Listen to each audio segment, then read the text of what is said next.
हरि ओम। इदं राष्ट्राय इदन्न मम। आज ज्येष्ठ कृष्ण त्रयोदशी विक्रमी संवत 2082 दिन रविवार आप लोगों के लिए मंगलमय हो, शुभ हो। जब क्रांतिकारियों पर मुकदमा चल रहा था तो अंग्रेज न्यायाधीश ने लिखा अपने आदेश में, सुखदेव इस षड्यंत्र का दिमाग था और भगत सिंह उसका दायां हाथ। आज हम जिस महान चरित्र की चर्चा इसमें करने वाले हैं वो है महान बलिदानी, जिसने देश की स्वतंत्रता के लिए स्वयं का सर्वस्व बलिदान दिया, ऐसे सुखदेव जी। उन पर एक लेख छपा है। आज लेख पाठन अभियान के इस अंक में सुखदेव जी पर जो लेख छपा है उसका पाठन करेंगे। पाठन से पूर्व आप लोगों से अनुरोध है कि राष्ट्रवादी पत्रिका पथिक संदेश इसके लेख पाठन अभियान में अपना समर्थन दीजिए और इस पोस्ट को लाइक कीजिए, सब्सक्राइब कीजिए और शेयर कीजिए। और ये सब करें ना करें, परंतु एक काम अवश्य कीजिए, ऐसी राष्ट्रवादी पत्रिकाओं को अपने राज्य में जो भी आपके यहाँ मिलती है उसको सब्सक्राइब कीजिए, उसका पाठन शुरू कीजिए और जो भी राष्ट्रवादी लेखक हैं उनकी पुस्तकों का आप वाचन प्रारंभ कीजिए। इसी अनुरोध के साथ आज का लेख पाठन जयंती पर विशेष इस स्तंभ में क्रांतिकारी आंदोलन के शिल्पकार सुखदेव 10 वर्ष की आयु में ही गजब का आत्मविश्वास और बड़ों जैसा साहस उनमें पैदा हो चुका था। जलियांवाला बाग कांड की कहानी जानकर तथा तायाजी और बहन गौरा से क्रांतिकारी आंदोलन से संबंधित सच्चाई जानकर सुखदेव जी के मन में अंग्रेजों के प्रति घृणा पैदा हो गई। मन ही मन निश्चय किया कि भारत माता को गुलाम बनाने वाले अंग्रेजों को सबक सिखाना मेरे जीवन का उद्देश्य है। जलियांवाला बाग कांड के कारण पंजाब में भारी आक्रोश था। अंग्रेजों ने हर स्कूल में हथियारबंद सैनिक तैनात कर दिए थे। सनातन धर्म स्कूल में भी एक अंग्रेजी अफसर तैनात किया गया था।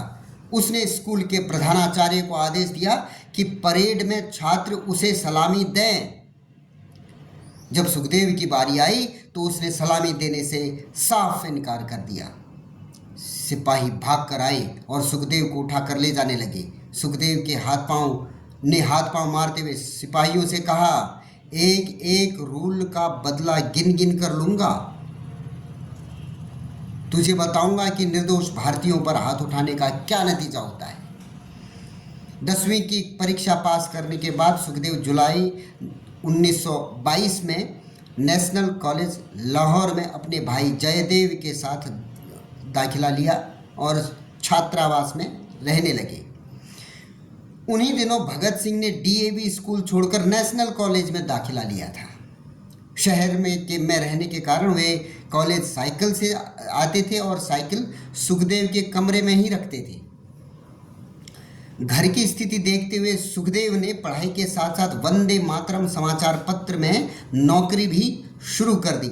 इन्हीं दिनों हिंदुस्तान रिपब्लिकन पार्टी द्वारा पर्चे बांटे जा रहे थे। सुखदेव तथा अन्य साथियों ने पर्चा पढ़ा तो उनका खून खौल उठा। अंग्रेजों के अत्याचारों का कच्चा चिट्ठा पढ़कर उनकी मुट्ठियां मिच गईं और कसम खाई, माँ तेरी सौगंध, मैं अपना पूरा जीवन तुझे इन दरिंदों से आज़ाद कराने के लिए लगा दूंगा। मातृभूमि के लिए जान देने का उन पर ऐसा जुनून सवार था कि अपनी माँ और बहन द्वारा शादी की बात चलाने पर साफ साफ कहा, मैं घोड़ी पर नहीं फांसी पर चढ़ूंगा। सन 1925 में पंजाब में क्रांतिकारी गतिविधियों को अंजाम देने के लिए सुखदेव, भगत सिंह तथा उनके साथियों ने नौजवान भारत सभा का गठन किया। सुखदेव सभा के अध्यक्ष थे। 1928 में नौजवान भारत सभा साइमन कमीशन का विरोध कर रही थी। लाला लाजपत राय पर लाठीचार्ज हुआ और लाला जी शहीद हो गए। लाला जी की हत्या का बदला लेने तथा जनता में क्रांतिकारी दल के प्रति सहानुभूति पैदा करने के उद्देश्य से पुलिस के सीनियर सुपरिंटेंडेंट स्कॉट की हत्या करने की योजना बनाई गई तथा हत्या के लिए हथियारों का इंतजाम और पुलिस की नज़रों से बचते हुए तमाम हथियारों को सुरक्षित जगहों पर पहुंचा देने का दायित्व सुखदेव को सौंपा गया। सुखदेव क्रांतिकारी आंदोलन के रीढ़ थे। उनके अंतरंग साथी शिव वर्मा लिखते हैं, भगत सिंह दल के राजनीतिक नेता थे और सुखदेव संगठनकर्ता, एक एक ईंट रखकर इमारत खड़ी करने वाले ऐसे संगठनकर्ता। प्रत्येक योजना को सिरे से चढ़ाने के लिए वे बारीकी से सोचा करते थे।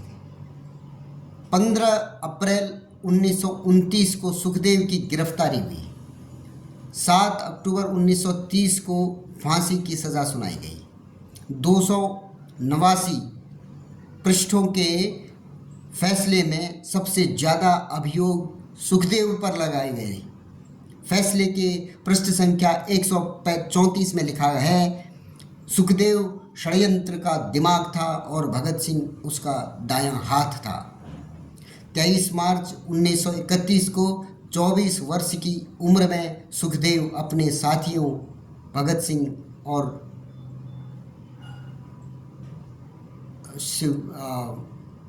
राजगुरु उनके साथ फांसी पर झूलकर देश को आज़ादी की ओर मोड़ दिया। सुखदेव के पास किताबों का बड़ा संकलन था। भगत सिंह के साथ वे काफ़ी विचार विमर्श किया करते थे। श्री मथुरादास थापर अपनी पुस्तक मेरे भाई शहीद सुखदेव में लिखते हैं कि उनके संकलन में रॉबसन की एशियन डेमोक्रेसी, मैक्सविनी की प्रिंसिपल ऑफ फ्रीडम, मार्क्स की civil war in France, Veer Savarkar की 1857 का स्वातंत्र्य समर आदि प्रमुख किताबें शामिल थी। देश की स्वतंत्रता के लिए सुखदेव की भूमिका भी महत्वपूर्ण थी। क्रांतिकारियों के संकल्पों को व्यावहारिक रूप देने में सुखदेव सदा याद किए जाएंगे।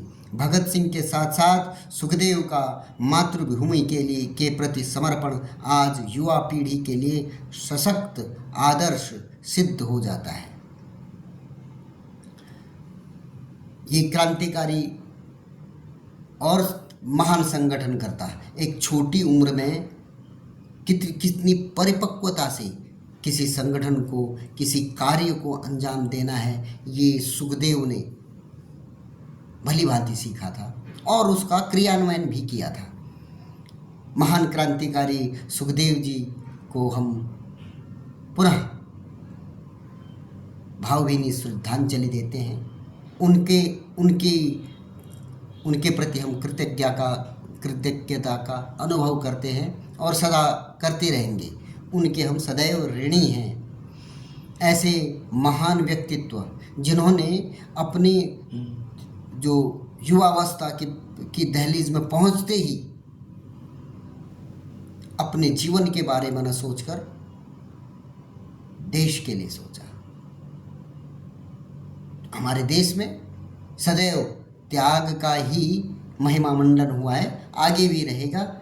इस महान त्यागी, महान बलिदानी सुखदेव जी को हम प्रणाम करते हैं। इसी के साथ आपसे विदा लेते हैं। अगले अंक में किसी और लेख पाठन